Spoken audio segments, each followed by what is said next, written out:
28 जून को कोतवाली अयोध्या के महोबरा बाजार में स्थित एक घर में राजेश सिंह के नाम के युवक का शव संदिग्ध परिस्थितियों में मिला था, जिसके हाथ की नस कटी हुई थी। मामले में मृतक की पत्नी की तहरीर पर नामजद रिपोर्ट दर्ज की गई थी। पुलिस ने मामले का खुलासा करते हुए बताया कि राजेश की हत्या कर उसे आत्महत्या का रूप देने की साजिश रची गई थी। आरोपी धर्मवीर सिंह को गिरफ्तार कर लिया है। आरोपी गाजीपुर जिले का रहने वाला है। मृतक और आरोपी महोबरा में किराए पर एक ही परिसर में अगल बगल रहते थे। मृतक ब्याज पर रुपए बांटने का काम करता था। आरोपी ने इससे लगाने के लिए उसे 3 लाख रुपए दिए थे, जिसका न कोई लाभांश आरोपी को मिला, न मूलधन वापस हुआ। आरोपी ने पहले मृतक के खाने में नींद की गोलियां मिला दी। जब वह अचेत हो गया तो अंगोछे से उसका गला दबाकर मार डाला। हत्या के बाद उसने चाकू से मृतक राजेश की कलाई की नस काट दी, जिससे मामला आत्महत्या का लगा। असली मंशा मृतक द्वारा मार्केट में ब्याज पर लगाए गए करीब 15 से 20 लाख रुपए पर कब्जा करना था। एसएसपी डॉक्टर गौरव ग्रोवर ने बताया कि हाथ की नस काटकर आरोपी ने इसे आत्महत्या के रूप देने का प्रयास किया था।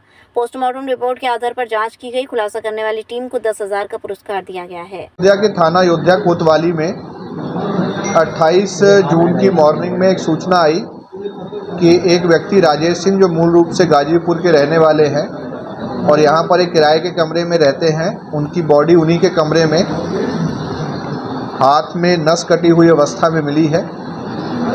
इसकी प्राथमिक सूचना आत्महत्या के रूप में आई थी। घटनास्थल का निरीक्षण अधिकारियों द्वारा और फोरेंसिक टीम द्वारा किया गया और बॉडी को कब्जे में लेकर पोस्टमार्टम के लिए भेजा गया।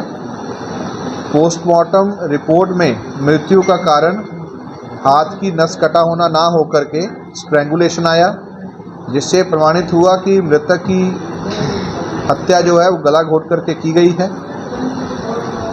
पोस्टमार्टम की इस रिपोर्ट के आधार पर इन्वेस्टिगेशन इसी डायरेक्शन में शुरू की गई।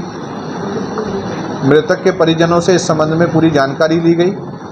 ये तथ्य प्रकाश में आया कि मृतक 3 साल पहले जनपद अयोध्या में आया था और ब्याज पर पैसे देने का काम करता था। इसका एक पूर्व परिचित धर्मवीर, जो कि गाजीपुर जनपद का ही रहने वाला है और पहले भी इनके साथ इसी तरह की कंपनी में काम कर चुका है। कुछ महीने पहले इन्होंने उसको भी बुलाया था, जो अपने घर से 3 लाख रुपए लेके इसी काम में लगाने के लिए आया था और वही 3 लाख रुपया मृतक द्वारा आगे ब्याज के काम में लगाया गया था। कुछ महीने बीतने के बाद ना तो अभियुक्त को इसका मूल वापस हुआ और ना ही उसका कोई लाभांश उसको प्राप्त हुआ। इसके अतिरिक्त और भी कई चीज़ों पे मनमुटाव था। मृतक द्वारा इस चीज़ को प्लान किया गया। पहले उसको नींद की या नशे की गोलियां खाने में मिलाकर के दी गई।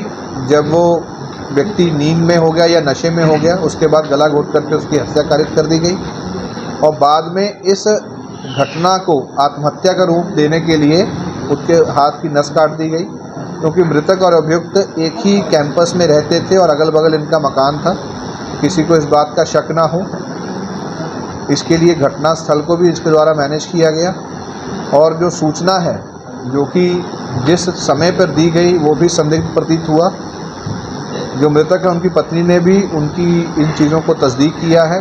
नामजद तहरीर के आधार पर मुकदमा पंजीकृत किया गया और इस अभियुक्त को अरेस्ट किया गया है। सफल अनावरण के लिए पूरी टीम को 10,000 रुपये का नगद पुरस्कार घोषित किया गया। मंगलायतन यूनिवर्सिटी 1.5 दशक से शिक्षा के क्षेत्र में नए आयाम स्थापित कर रहा 70 एकड़ में फैला 8,000 विद्यार्थियों व 150 योग्य व अनुभवी शिक्षकों के साथ मथुरा अलीगढ़ के बीच बेसवा में स्थित यूजीसी द्वारा NAAC+ ग्रेड प्राप्त विश्वविद्यालय मंगलायतन यूनिवर्सिटी।